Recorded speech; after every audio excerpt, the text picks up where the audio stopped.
I always think of the museum as the home of freedom.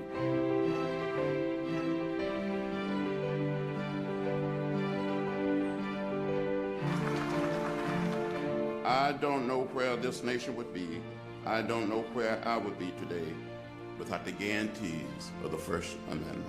There's a war against information. There's a battle over who controls information. What a democracy should do when there's a collision of values is talk about it. Engage in the news, be a citizen of the world, give a damn.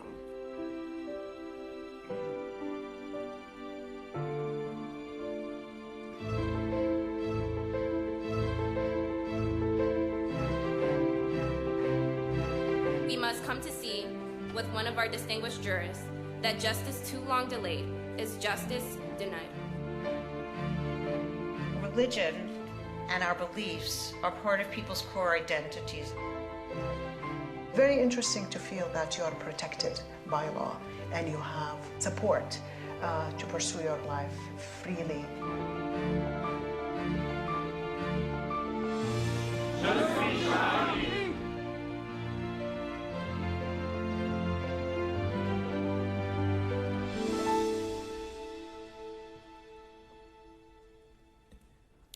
Good afternoon, and welcome to the Museum's Walter and Leonore Annenberg Theater. I'm Jan Newhart, the Chair and Chief Executive Officer of the Freedom Forum. Today, we are honored to be joined by 5 student journalists from Marjory Stoneman Douglas High School in Parkland, Florida. It was just over a month ago when a shooting at the high school left 17 students and teachers dead. During the shooting, these reporters, who worked for the school's newspaper, the Eagle Eye, recognized not only that they were involved in a major story, but that they also had a responsibility to report on it. Today, Emma Dowd, Christy Ma, Nikita Nukala, Rebecca Schneid, and Kevin Trejos recount their experiences witnessing and reporting on the tragedy.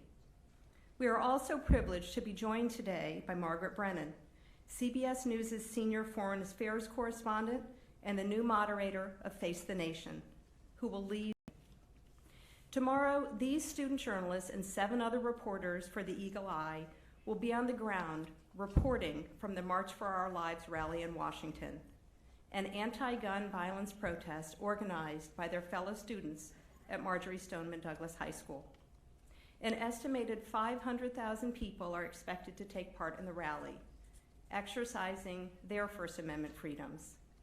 As the demonstrators walk by the museum, they will see the 45 words of the First Amendment etched in marble that grace the front of the building, reminding all who see it that every day we as Americans enjoy the freedoms of religion, speech, press, petition, and assembly. Since we opened this Pennsylvania Avenue location almost 10 years ago, more than 7 million visitors have experienced the story of news, the role of a free press in major events in history, and how the 5 freedoms of the First Amendment apply to their lives. The mission of the museum is to increase the public understanding of the importance of a free press and the First Amendment. Each and every day, through our exhibits and programming, the museum informs our visitors about the valuable role that journalists serve in our democracy. We convene programs like this one today so that people of all beliefs can come together to discuss pressing issues related to our First Amendment freedoms. And now, ladies and gentlemen, please join me in welcoming Margaret Brennan and the student journalists of Marjory Stoneman Douglas High School.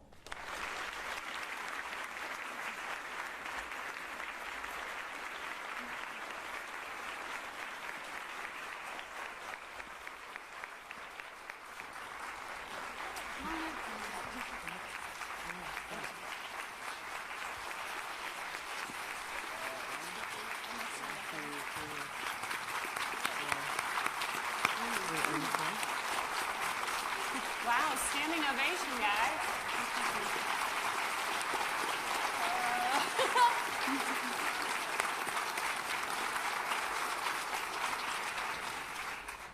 Welcome to all of you. Thank you so much. And that's pretty amazing. You get a standing ovation before you've said anything, guys. Now you got to live up to the building. to the billing. Thank you so much for coming here and for sharing your stories with us. I'm going to go right into questions. We will then be able to open it up to the audience in a little bit to take questions from all of you. And I want to introduce, first off, Kevin, I'm going to start with you in terms of the questions, but if you can explain your role at the newspaper when I come to you in your question as well. Kevin, you are a photographer, and from what I understand, you were one of the first on the scenes at the shooting. When did you decide that you were there as an observer versus a participant? I mean, it's a difficult situation because I had to kind of balance the two. I had to be there for myself to see my friends and to see everyone else from our school grieving and be with them and, you know, help them through the process just as they were helping me.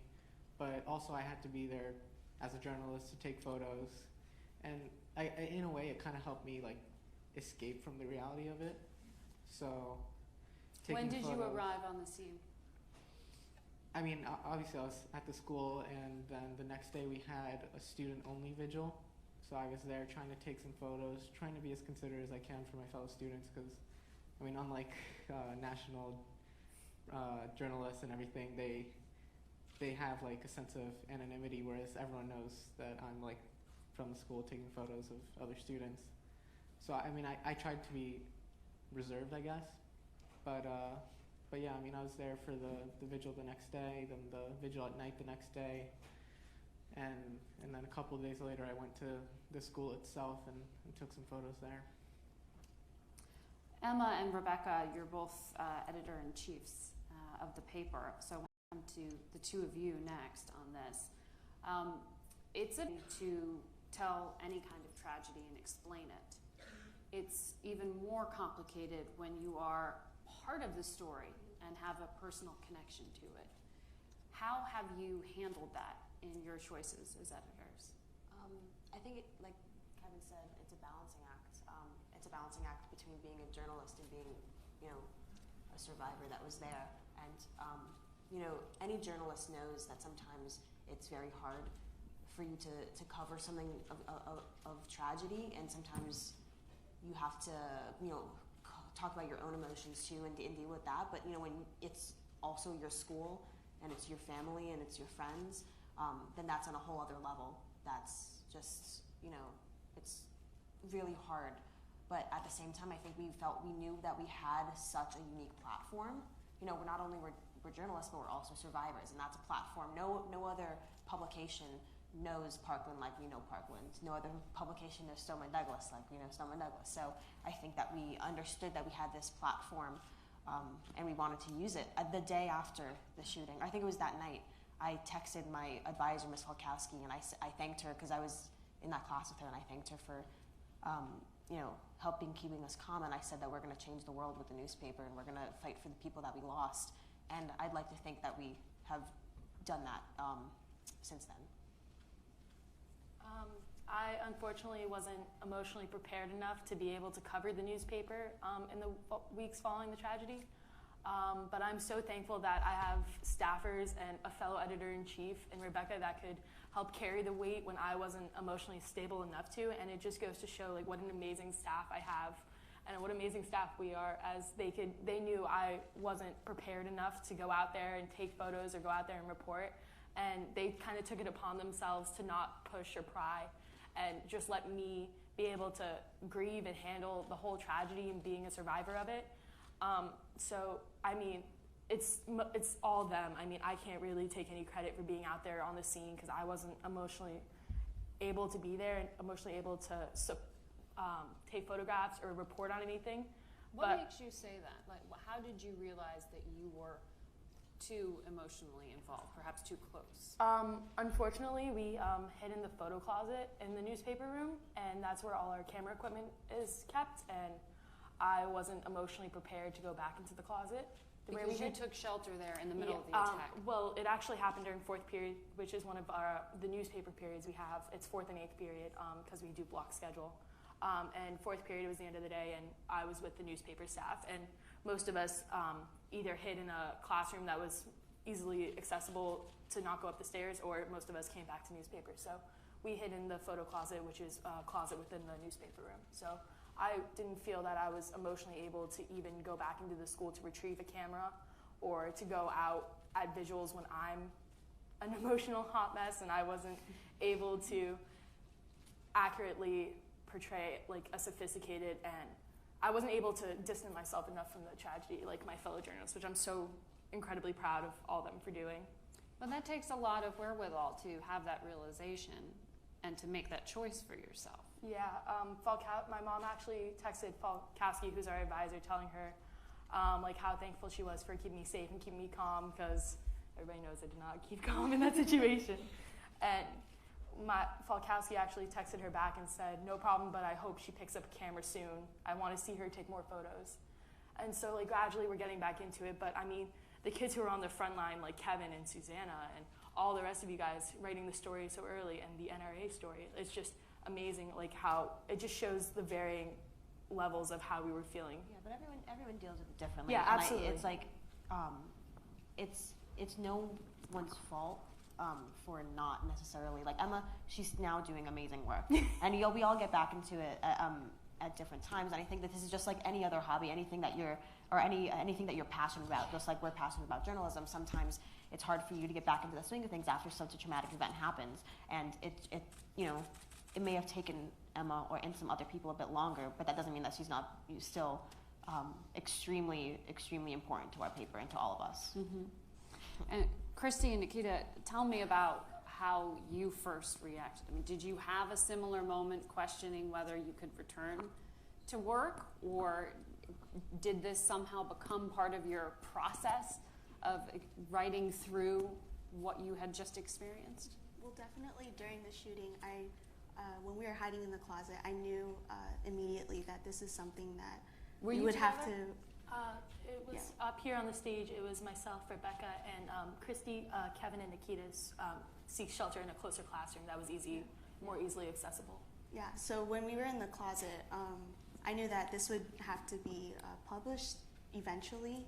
I didn't know. You were thinking of that at the time. I was thinking. We were. Falkowski, this is about 45 minutes into. Oh my gosh, we were in the middle of our third quarter issue, and she literally goes, "Okay, guys, we have to trash the whole issue. The whole issue. We're gonna do totally I think I know what our third quarter is going to be about." Yeah. But we also have a girl named Taylor who's like, we started doing this whole, like, she's our school safety writer. Like, any fire alarm, any fire drill that happens, like, she writes about it, and she hasn't gotten anything to write with recently. And we were like, Taylor, like, now's your time to shine. Like, this is a whole thing just for you.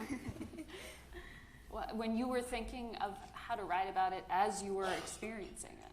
Well, I didn't think about it right away. I just knew that it would have to happen eventually. And I think it wasn't until after the vigil, I texted Nikita if she wanted to co-write the shooting incident and the vigil with me, because it was just two of the probably hardest articles we've ever had to write and will probably ever have to write. And so I wanted someone close to me to write it with me, and also someone very capable of writing a really good story. And Christy, you are an associate editor. Nikita, I understand you're a writer, and now you're an editor as well. Yes, yeah, I got upgraded. And that comes with some responsibility. So tell me about that. I mean, how did you decide you were ready to start working? So the way that I get over things is just like doing stuff. So I found it really hard to like go back to doing normal stuff. Like I tried to pick up like bio homework and I like couldn't do it. Like my concentration was just so shot. So doing the journalism things, like writing stories and like coordinating with Christy, like how we're gonna cover it and planning it out, was really like therapeutic in a way, because we had to think through what had happened and acknowledge that it was real. And it took me a really long time to finally like accept that this happened, and like this is my school, and you know, Stoneman Douglas is a worse shooting than Columbine, and it was a really hard realization to come to. And writing the stories really helped work through that. And like at the end of the first article that we published that was about the actual shooting itself, we had to write the names of all the victims. And I remember like when I was writing it, I found that last paragraph really hard to write because I had to write freshman so many times, and it was like really heartbreaking to see like a freshman, like you just started school and you got killed in school. And then there's like seniors also. And seniors, like you were about to start your future. It was just really hard to see, and I'm glad that I did it and that people could read it, because I think people need to understand that when they see the names.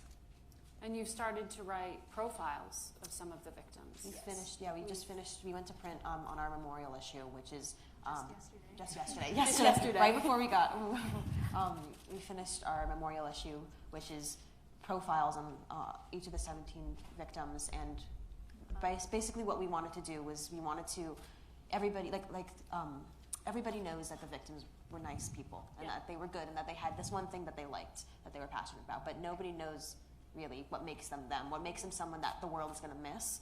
And I think that that's what we tried to portray, that we wanted everybody to understand the kind of loss that our community is going through, and understand, the world deserves to hear their stories. They deserve, they weren't able to tell it to the world eventually, so I think it's our job as, journalists of their school to tell their stories for them, because they deserve that.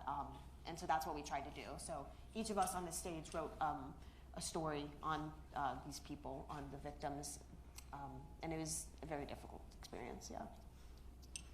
How do you begin writing an obituary or a profile of someone that you knew, that was, as you were saying, possibly passed in the hallway, a freshman?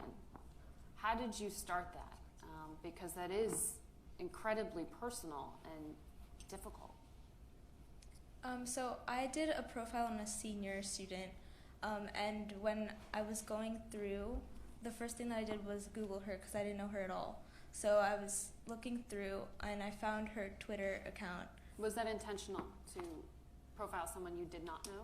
No, that wasn't intentional. It was just like I knew that we had mutual friends, so I could get to some opinions and hopefully get some connections to her family and things like that. So I wouldn't be completely impersonal, but there's still a sense of I'm not really involved, but I'm not a stranger either.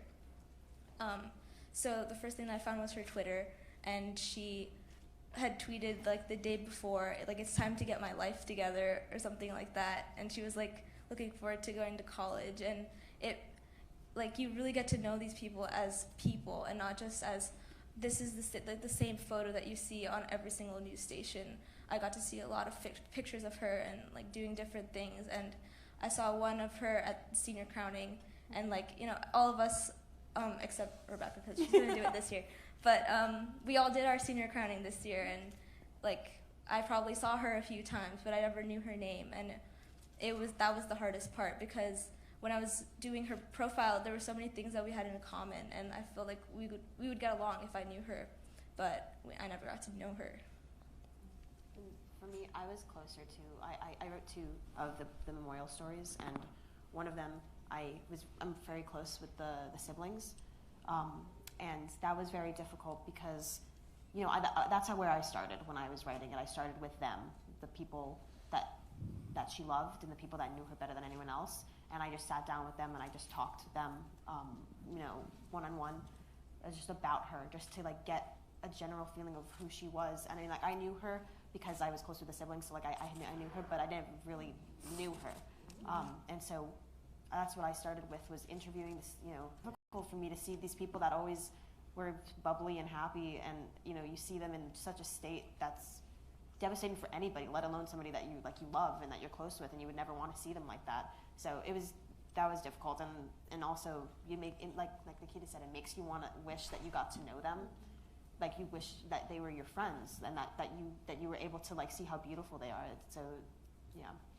I think in like media we always see we see their names associated with the number 17, and we always forget that these people were actual individuals who led on beautiful lives. And I think through these profiles we got to see that how unique they were as a person, and just all the different aspects that they had to them. And for the person I was assigned to, I chose him because he's a senior, and also he was on the swim team, and I knew some people on the swim team who I could get connected with, and so I chose to do him. And just as I met with his family and started to write the story, I just constantly wish that I got to know him, just like what Nikita and Rebecca said, and he just had so much potential, just like all the other victims, and it's really sad to see, but also it's our job as journalists to really show who they were and to show the world that this can't happen again. Did any of you know the shooter? No, not really.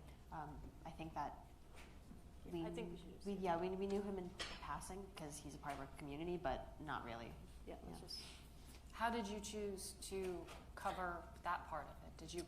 Do you continue to print his name? I know. There's a debate about that. We decided as a publication that he does not deserve to have his name published in our publication. He is strictly referred to as the shooter, the gunman. Doesn't matter that he was a past student. It's the fact of the matter that this is all these stories that we write. That's one less thing that comes up when you Google his name, that he is the gunman or a shooter. That's it. And did you publish an image of him? No, I don't think we did. And we will not. We won't. Yeah. Did you all come to that decision collectively? Yeah, absolutely. We talked about it, and it was a brief talk. It was a brief. I wasn't sure all of us agreed on it. All of us agreed. All of us felt the same way. There is not one of us on this publication that believes that he deserves any more publicity than he's already getting, and we don't want to contribute to that. So absolutely. Well, all of you are not just covering a story, but you are, by definition, part of the story. And you're here in Washington, which is becoming its own sort of new part of this story because of the activism that some of your classmates have decided to bring to the nation's capital. Are you participating in this march, or are you covering this march? I think it's a little bit of both. Yeah, Christy said we'll be snapping pictures, but we'll also be like cheering and shouting. I wrote giving loud chants. I wrote like a small piece yesterday about like why I'm marching, and in it I said that not only will my publication be recording history, but we will be a part of it. And I like to think that that's what we're going to be doing. I think that we all have personal opinions, so in our covering of the story, we're going to be as neutral as we can be in our covering of it. Just the facts, what happens, but in our personal lives, many of us feel very passionately, I think, about what this movement is, aiming towards. And I think that everybody should be. But again, it's just a matter of how we get to that decision. That is the dividing factor. But I think that all of us are pretty passionate about this, as we are firsthand witnesses to the plague of gun violence. Kevin, what do you think the movement is? How do you all describe it on your pages? I mean, if you want to describe it in 2 words, it'd be never again. But it's students with other students gathering to say that there are certain gun laws, there are certain background check laws, there are certain mental health funding that just isn't sufficient to protect students and to protect the American public in general. So what we're trying to do is we're trying to come out en masse and go lobby to our lawmakers and to tell them that what they're doing is not enough. And look, we're the kids. Why is it that we have to be the ones who are telling you what's going to save other Americans when you're the ones who are say it in your oath of office when you join Congress? Have you all decided on sort of common language to describe the movement? Because here in Washington, right, things get boiled down to issues and platforms and specifics. And there isn't a clear sort of bullet point list of these are our demands. I mean, how do you describe it on your own pages? You can check out our manifesto. Your manifesto? No, the Eagle Eye. The Eagle Eye, we collectively wrote a manifesto of the specific gun laws that we, or just laws, not necessarily related to guns, that we want to see change, and that this is why we are marching. And so, we posted that was on The Guardian. We've been partnering with them, so they post that, and that's a specific 9-point list of what we want to see changed, and there is about like 200 words describing each of those points. So, and that is, to clarify, that is the view of the paper. The paper. Our publication, our staff. I feel like the movement is relatively similar to that. Yes. I mean, one of the problems is that, like, it's a big school. There are hundreds, thousands of opinions. So to boil down the entire school to one key thing is practically impossible. So, like, I mean, we've seen, the core five or whatever that started the March for Our Lives, and they have their own agenda. And then there's, like, other people who are, perhaps more conservative, who have come out and said, well, look, I don't want you to do this about guns, but, maybe this is okay, and we can agree there. But it can't be, like, said that all of Marjorie Stoneman Douglas agrees on one thing, because there's so many people. And, like, for example, with the victims, the families, they all came together and they tried to agree to one thing, and the best they could say was school safety, because it's impossible to have a group of conservatives and liberals and libertarians and whatever that all agree on the same thing, especially when it comes to, like, specific policy. And yet that's the pressure, right? Yeah. For the lawmakers to do something. I think what we hope is that there's no way, like Kevin said, for all of them to come to an exact agreement on what they should do. But the hope is that they come into to an agreement of what they have to do, what needs to happen for us to be safe again. And I think that once they come to the realization that we're going to keep covering this and that this is going to keep, we're going to keep on fighting until they do, then hopefully they'll be able to put aside some of their differences and come together and actually change things.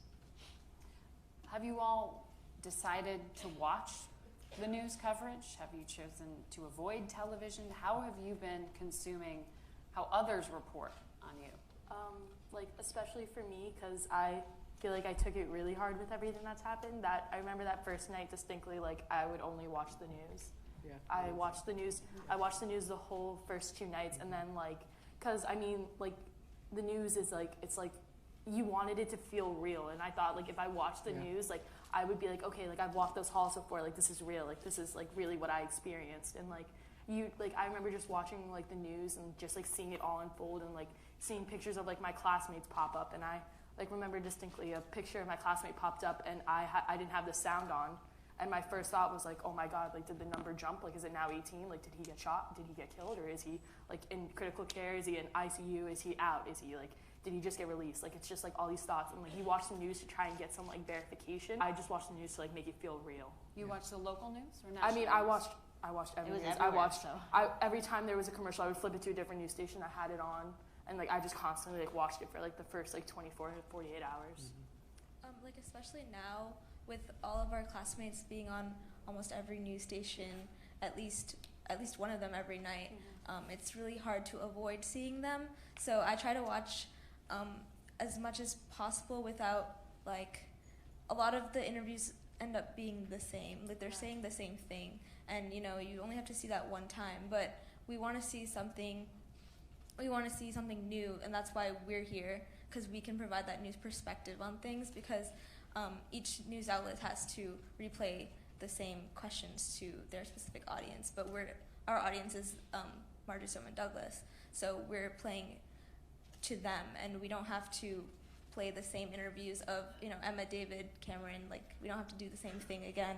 We can do something else, like maybe someone who hasn't been as covered by everyone else.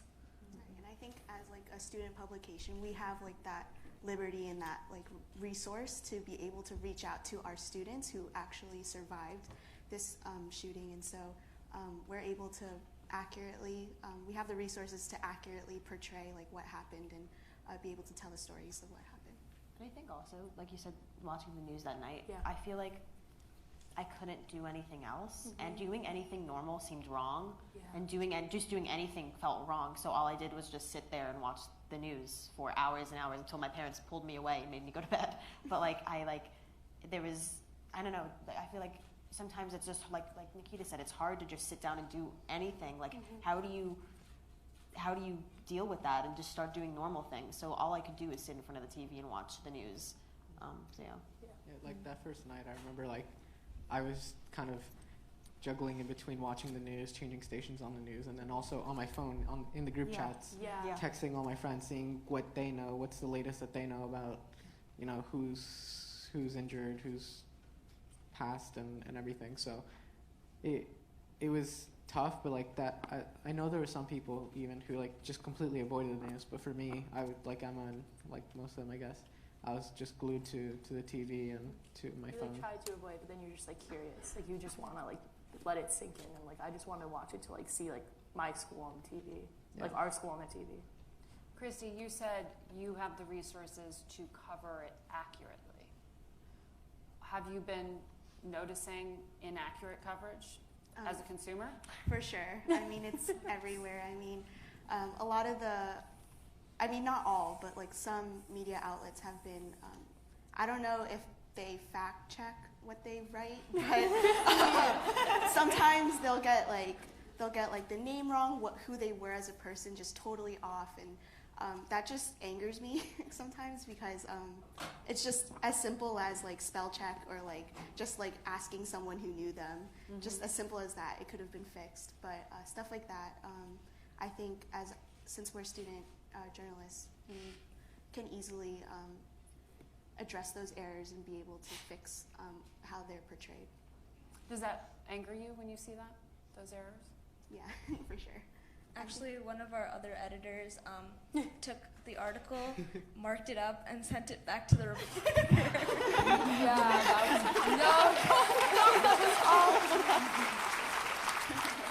There's an article about my advisor, and it's like 5 facts about Melissa Walkowski, and they're all wrong. There's not one that's accurate, and there's like articles like that everywhere, and it's just the most bewildering thing to see these articles about like people that we know and that we spend our days with every single day at school, and you're like, that is not accurate. Like that is like, and like I know, like we know these people. It's just the most bewildering and weird thing, just as a person, not even just as a journalist, but also as a journalist it is.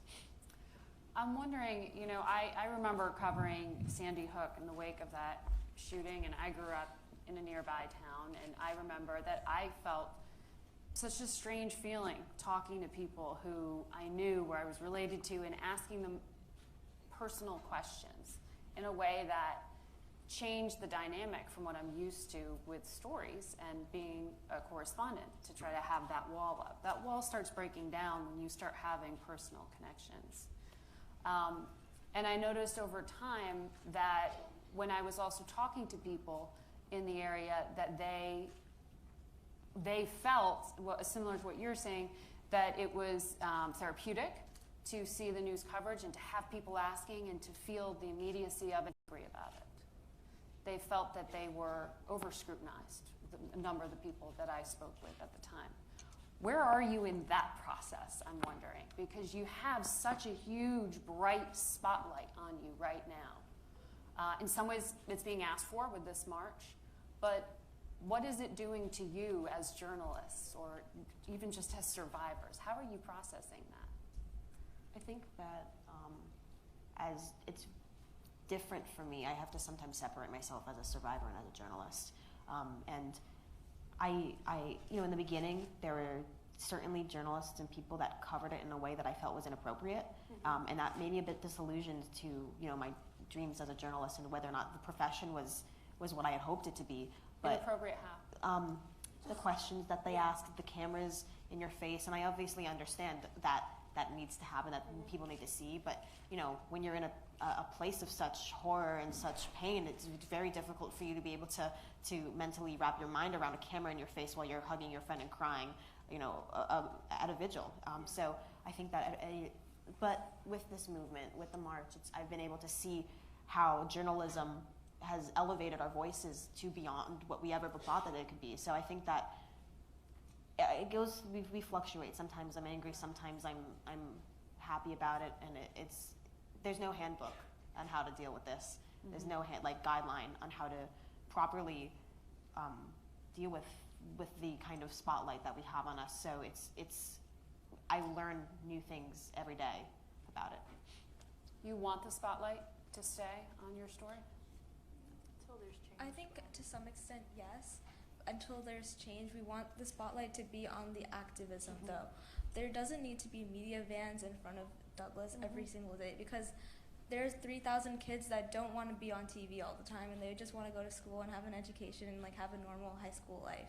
And like as seniors and as a junior, like we had 2 or 3 years to like have that like Douglas experience, and to not be like bombarded by questions about like every time you go to a party and you say, I'm from Douglas, that's where I go to school, and the other kids or even the parents sometimes ask like, oh, were you there that day? Do you know anyone that got killed? Like, that's just... It's exhausting. It's exhausting. Yeah. Like, sometimes I schedule an interview, and then the next day I'm like, I can't do it, and I cancel.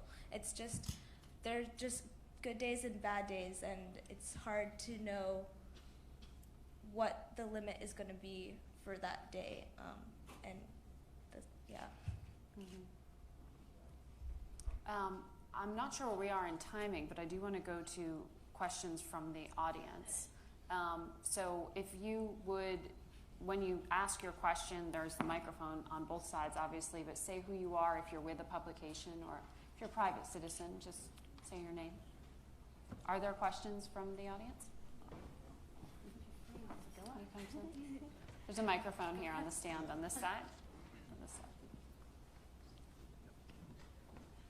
Hi, my name is Cláudia Trevisan from the Brazilian newspaper Estado de São Paulo. I'd like to know if you could put in perspective how you see the march in a historical perspective, and you think you can transform the question of gun violence in the civil rights of this era. Thank you. Well, I mean, for us, at least so far, we haven't realized, like I haven't realized that this march might end up becoming like a historic march that's remembered in the history books. For me, at least right now, it's just like, oh, my friends decided to start a march and there's gonna be tons of people there. That's where I'm at. We'll see after tomorrow. That's totally fair. Here. Hi, my name's Kat. I'm an online editor from my school's newspaper, the George Mason University. And I was just wondering if you guys could speak a little bit to the fact that social media is such a great platform for you guys, and how are you utilizing that better than the adults who clearly don't get it? Yeah, we definitely, I mean, we're all young. We grew up with social media, so it's definitely our edge on Twitter, maybe Facebook, but Facebook is kind of getting a little, but you know, we're like able, I think social media is definitely an essential part in this movement, just because social media kind of, I mean, people criticize us as the generation who's always on social media and like, who never like really take into account that we have to like be outside and like interact with others besides on our phones. But we've also been able to use this to just unify people from around the world. From like, I mean, we've gotten like so much support from just around the country. Australia, from Europe, from around the country. It's and like, so I think social media definitely played a huge role in that. And how can you clarify this, and anyone can jump in, when you're saying social media plays a huge role? Does your paper have a policy on use of social media? Are you talking about consuming the information that you're seeing on Twitter or however else? Or, I mean, are you using this in your reporting to inform it? Yeah, I think it's our powerhouse. Yeah. Yeah, we use social media, like opinions that are expressed on social media. Sometimes it'll give us like an incentive to go up to that person and ask them a question, but I don't think we've ever like directly quoted like a tweet or anything as like the final opinion. We always want to like clarify what they're gonna say. But like if anybody's, you know, whenever people ask me what can I do to help, it's utilize the powerhouse that is social media, utilize the Twitter, and like I honestly believe what I feel like journalism is giving a voice to people that don't have a voice, and I think that Twitter does that in spades. It's a form of journalism in its own right, and it allows people to elevate their voices to places that they never even believed that they could be. So I think that, you know, the mass production of views, that's really what Twitter is. It's people are able to mass produce their words for people from all over the globe to see. and we would have never had the power to create this march, or they would never have had the power to create this march or to create this movement if it wasn't for Twitter and for all of the social media that allows us to do that. Do you want to ask your question here? Yeah, hi, my name is Gabriel. I'm a reporter for the Student Press Law Center. I also write for my student paper at the University of San Francisco, and I want to thank you guys for coming. It's really, really great talk. So my question is, so the march is going to happen tomorrow. You mentioned that you're going to be participants, also maybe sometimes covering it. Could you speak about sort of your plans for reporting after the march, and if you guys have had any ideas in terms of what you're going to be reporting on after? For our issue that goes out quarterly, like our print issue, we had a third issue that was just released, and it was a memorial issue for the victims, and we strictly said that it was a strictly memorial issue. We were not going to touch anything political in that issue. It's just strictly to honor the victims that we unfortunately lost. But for fourth quarter, which we come out quarterly, we plan on doing an activism issue about all the marches, all the sister marches all over the country, the walkouts, all the movements, especially all the not all the legislation, but some of the legislation that's been passed, because not all the legislation that we want to be passed has been passed. But I mean, again, Becca even wrote a really riveting story about the NRA cutting ties with all these companies cutting ties with NRA. And I mean, we're starting to cover it online, but next quarter in our issue is all going to be about the activism side of it. How do you all cover those who aren't necessarily agreeing with the principles that your paper is arguing for? Well, they have just as much of a voice. Yeah, as we do. As we do. They have a right to view their opinion. I think that in our story specifically, we attempt to remain as bipartisan and as nonpartisan, honestly, actually, as we can be to describe the scope of the opinions that have come out of this. We attempt to do that, and so our personal views as a publication certainly don't align with everybody in our school, but they have just as much of a right to say it as possible. Actually, last quarter, somebody wrote a letter to the editor that was just completely roasting us, and was we were going to publish it. We were going to publish it because we love differing opinions, and we love to put out opinions that are completely different from our own, and so. Yeah. I'm Mary Ann Paul, and I'm a private citizen. And I want to say, as a senior citizen, I have great respect for what you are saying here, telling us. I came to this museum yesterday for the first time, and I was so struck that the civil rights movement was the energy. Most of the energy came from students. And yet, I heard a congressman from Florida refer to you as children. So I'm just curious if you have anything to say about that. I mean, we may be children, which I guess is technically a fact. But is anybody here above the age of 18? I'm 18, okay, but 2 adults. Most people aren't. In a sense, yes, we are children, but we also have a voice. And although most of us can't vote yet, we will be able to vote, and we can influence our parents in their voting, and we can tell them that, look, I mean, this candidate clearly is treating us like we're nothing to him because we can't vote for him, and then he'll get voted out because we won't stand for that.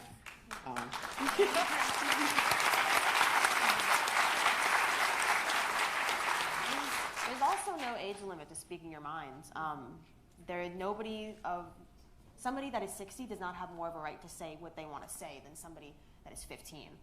And especially, we have such an important perspective that we were there. So just the fact that we are younger than 18 or 18, or we're a lot younger than our policymakers, does not mean that our argument is any less valid. And the reality is that most of the 17 people were under the age of 18. So if those kids are old enough to be in the line of fire, then we're old enough to speak out about it.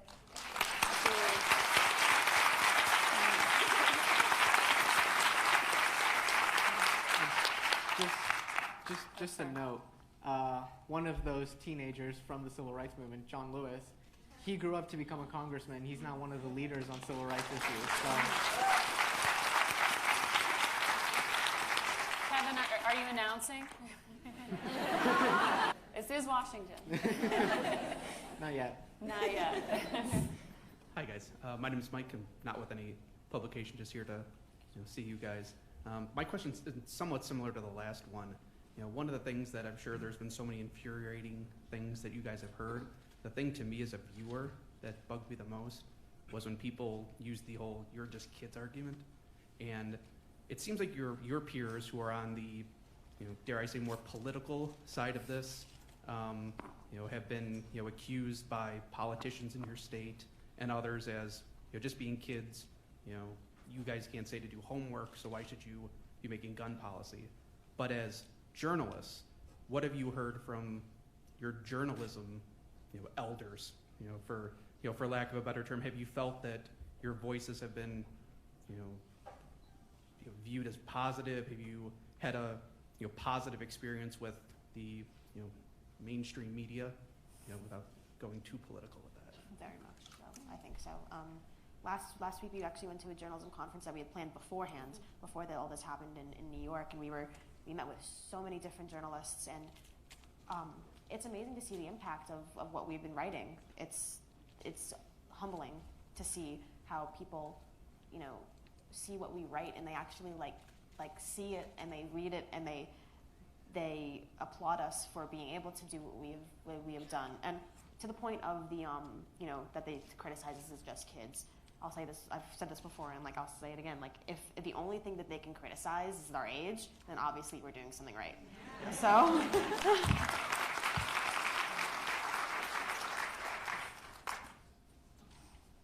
Thank you. I wonder, are all of you going to stay journalists? Are any of you going to sort of get out of the business, so to speak, in the next year? Has this recommitted you, changed? I don't think it's recommitted me, changed me. I mean, I've always had a passion for photography, and I hope to keep it as I get older and eventually, I know I'm a kid, grow up. But I mean, I would like to think of it as like a hobby in my spare time. I would always like to keep taking photos no matter what happens, but it's not in the plans for me as an engineering major, so no. I don't plan on majoring in journalism, but who knows? I hear kids change their major like 30 times. I could walk out with a marketing degree, but who knows?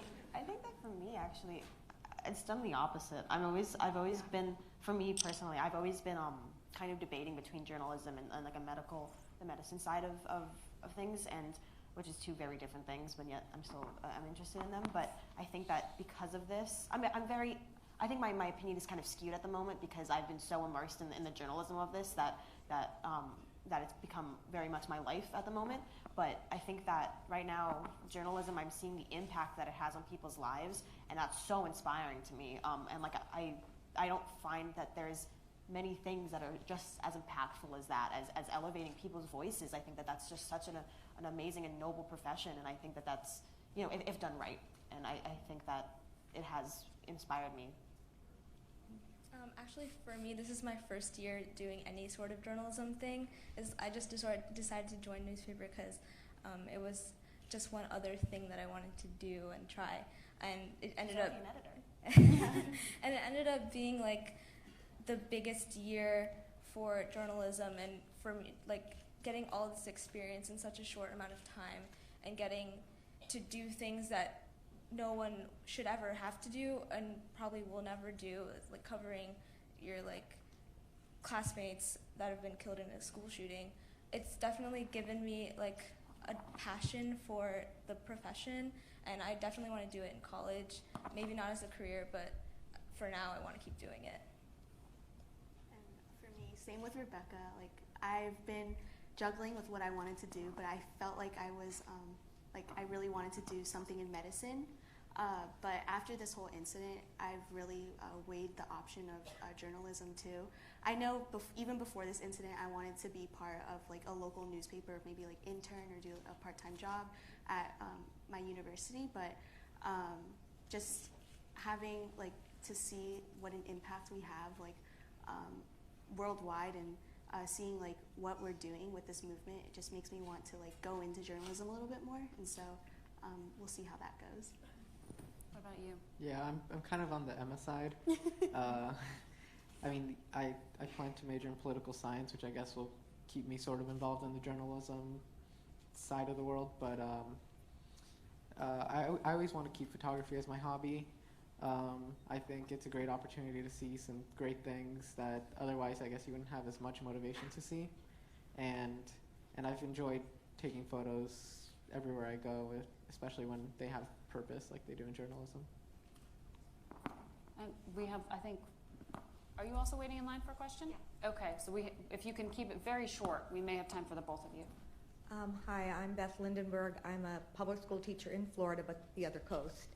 I was on the plane this morning very early reading my phone, and a couple of the comments that people had I hadn't seen before. And they said it's so horrible that all of you and the spokespeople from your school are being used as media pawns to push the liberal agenda. So I was wondering how you feel about that.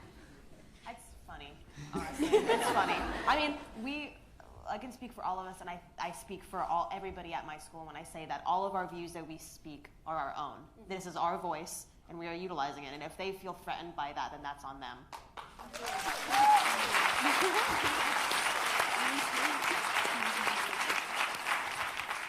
I am absolutely bursting with joy over all of you. I wish I had that in high school. Did you have a question? Thank you. Hi, my name is Bonnie. I'm a private citizen. I live in Boca Raton, next town over. I have a nephew at your school who's a senior, so it's affected our family in a lot of ways. So I'm really proud of you guys. So I just want to say we flew here for the march, my family and I. My question is, and I don't know if you can answer this, how do you feel about lawmakers deciding that they want to try to put guns in the hands of teachers? Now, I don't know if you can answer that, but after going through what you've been through, do you feel it would make you feel safer, not safer? Do you have no opinion? There's certain logistics, like the fact that we ran out of paper for 2 weeks last year, and we didn't have enough funding for paper. How are we supposed to fund teachers having guns in our school? Yeah. And I mean, how do we do the check? Like, is it a teacher who has never had an incident? Is it a teacher who's tactically trained? There's so many problems with it that it isn't a good solution. Like, there's no reason because of a mass shooting to put more guns in our school. How is that going to make us safer? Yeah, I agree. Is that your view? Is that the paper's view? I mean, I can only speak for myself when I say that I don't feel safer as a student at Marjorie Stoneman Douglas to have my teachers armed. I mean, I felt safe in that situation having a teacher who can console me and calm me down and reiterate to me that I'm safe. And I wouldn't feel safer if the advisor I was with had a gun by any means. But I mean, I can only speak for myself. I'm not speaking on behalf of the rest of the school. I'm not speaking on behalf of my editorial board, because we're all different people. Although we're one staff, we may all have different opinions. I think that, and then now they're doing like the clear backpacks at our school too, and they're doing, and while I appreciate clear backpacks, they're making us have clear backpacks when we get back from school. So you can see through them. So you're required? Yeah, we are going to be. Every student after spring break. And I appreciate that they're trying to figure out ways to keep us safe. I appreciate that. But for me personally, it doesn't matter how many clear backpacks we have, how many Kevlar walls, how many this and that, and bulletproof panels. I'm not going to feel safe until there's actual policy change that ensures that I will be safe. So I think that it doesn't. Yeah. Absolutely.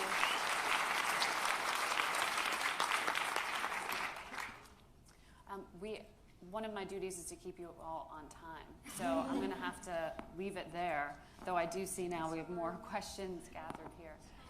But I wanted to thank all of you for sharing your stories, for coming here to Washington, and for continuing to do your work as journalists. I think you taught us all a lot about your personal experience, so thank you for sharing it. Thank you for having us.